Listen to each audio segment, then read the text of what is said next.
Guys, ammunition for this video has been provided by Browne Works Inc., manufacturer of fine custom handgun grips. If you guys are looking for very unique, very customized handgun grips for your favorite handgun, contact Mark at Browne Works Inc., link in the description below, and create something beautiful for your favorite handgun. And don't forget to tell them Wyoming Gun Project sent you.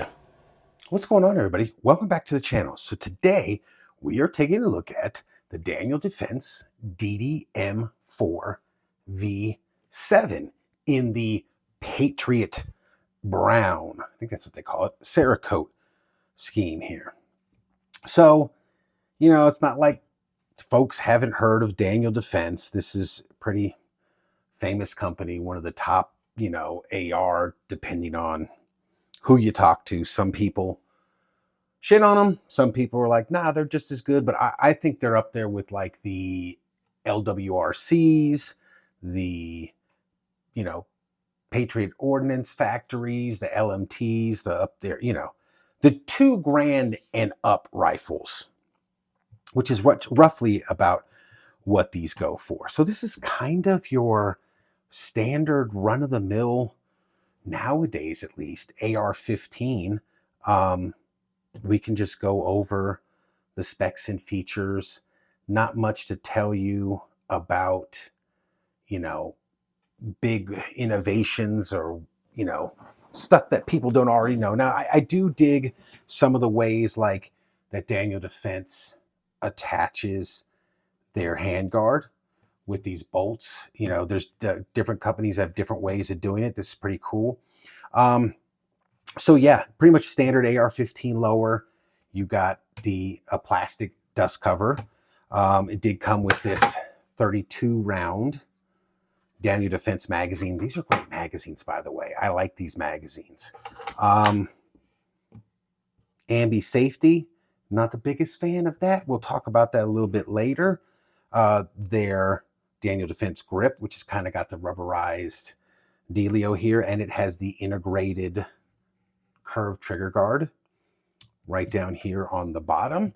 This has a, let's see here, what do they say here, 15-inch MFR rail, another QD slot. These are just some cheap, lower price plastic, you know, rail covers I picked up from Amazon. Guys, everything doesn't need to be, you know, super high end, super. I don't see the point in spending a ton of money on some rail guards. You know, when these, you can get away with some lower end rail guards that work just fine.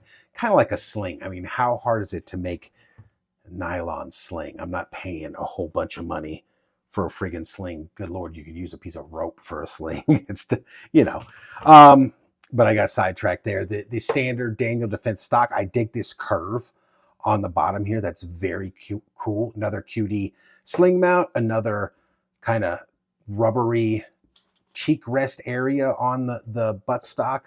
It does have this grippy rubber butt plate on there, which is cool. To move it, I think this is like 6 position. 1, 2, 3, 4, 5, 6. Yeah, 6 position stock there. Castle nut is staked. Got the Daniel Defense Ambi charging handle. I put a set of Magpul backup sights on this. The rail is marked with all the little T markings so you can remember where you put your stuff. If you're adding lights, lasers, laser designated, whatever kind of crap you're putting all over this top, you can index it right back to, oh, I had the, you know, the laser emitter or the light or whatever on T37. So it goes right back to the same spot. You're not searching for, was it on this one? Was it on that one? That's what all this stuff is for. Again, Magpul front sight. The only thing I changed on this rifle was the muzzle device and the trigger. So the muzzle device, it's got the dead air 3-prong flash hider for my Sandman S can.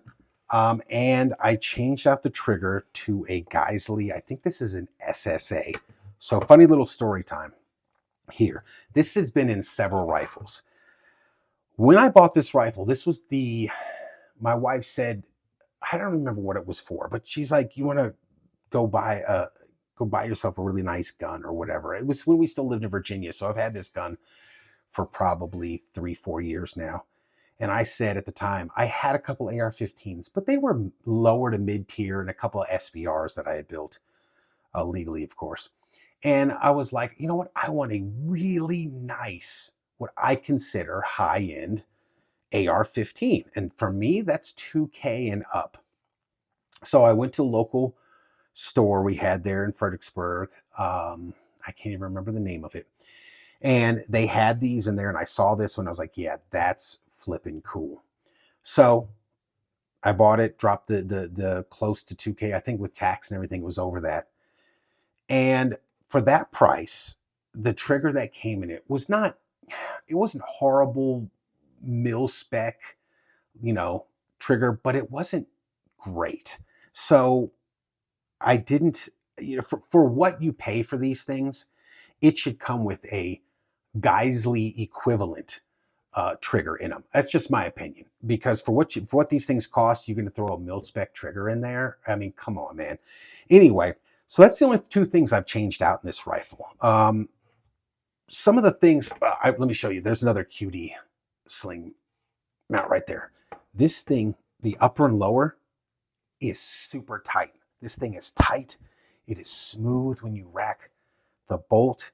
This is one of those times I say where the tangible of the rifle or the pistol, the tangible of the product, there's something tangible in the feeling of it. You can feel the quality in workmanship and built in, and the parts used in this. There is just a tangible quality to this rifle. Now, let's get this sucker out and get a shot at, shoot it. A couple things I don't like. Well, like I said, a couple things I added, trigger, and then of course it didn't come with any backup irons. I added that on there.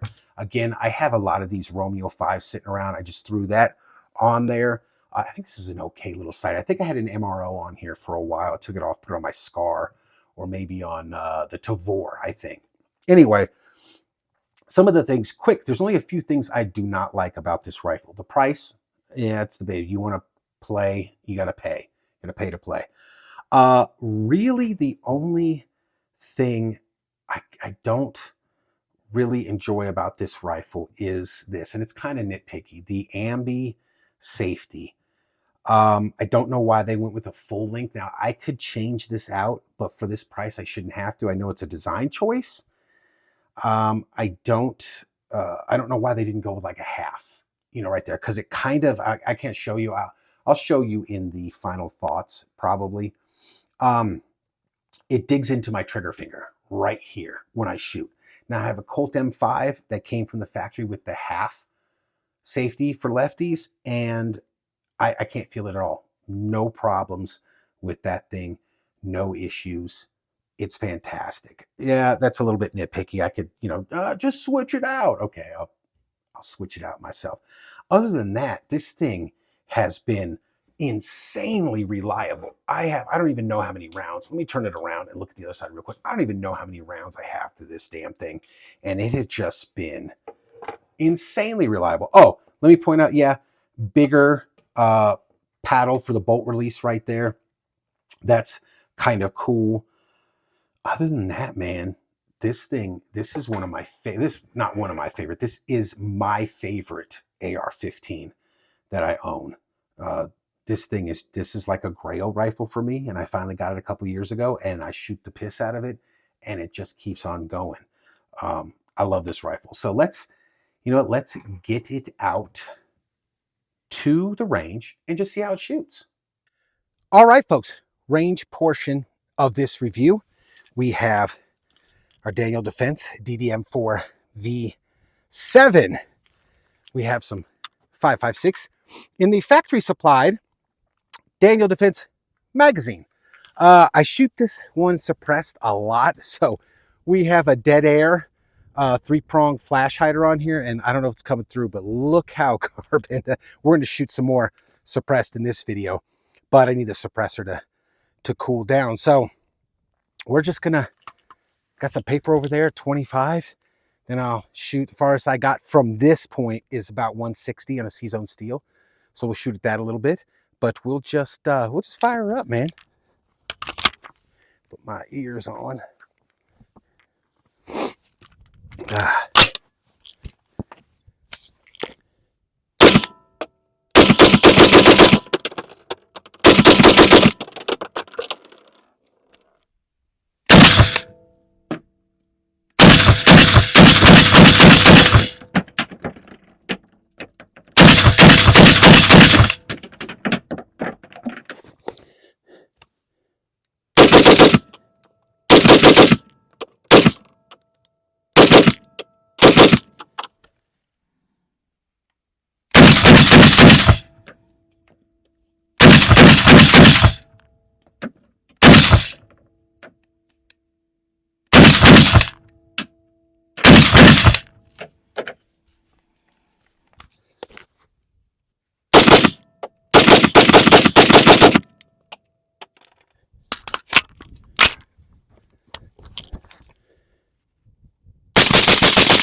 All right, folks, so we have a C-zone steel somewhere over here. It's hard to see on this camera looking through it, but we're about 160 yards from it, and it's tough to see, man.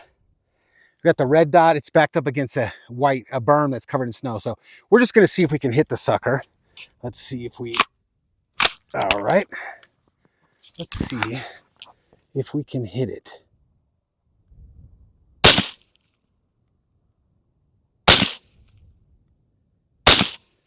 There we go.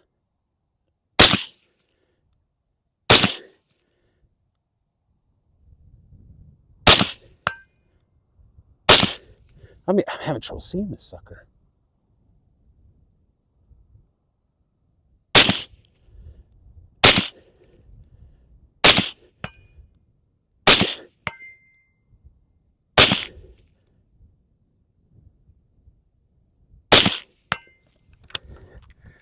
I think we'll call that good. All right, folks, final thoughts of the Daniel Defense DDM4V7. Of course, I think it's fantastic. Daniel Defense makes beautiful rifles. I have never, ever, ever had an issue with this thing.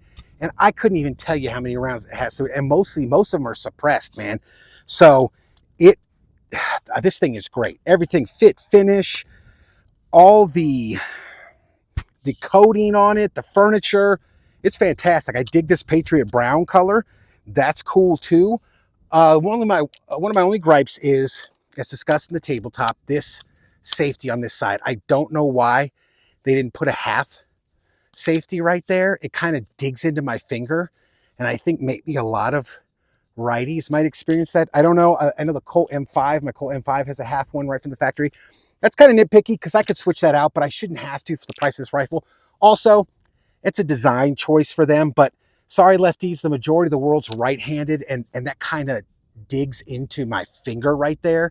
I don't know if you guys have these rifles and experience that. Also, this one does have the Geisley SSA trigger in it. That's the only thing I changed out because the factory trigger wasn't bad, but it wasn't great.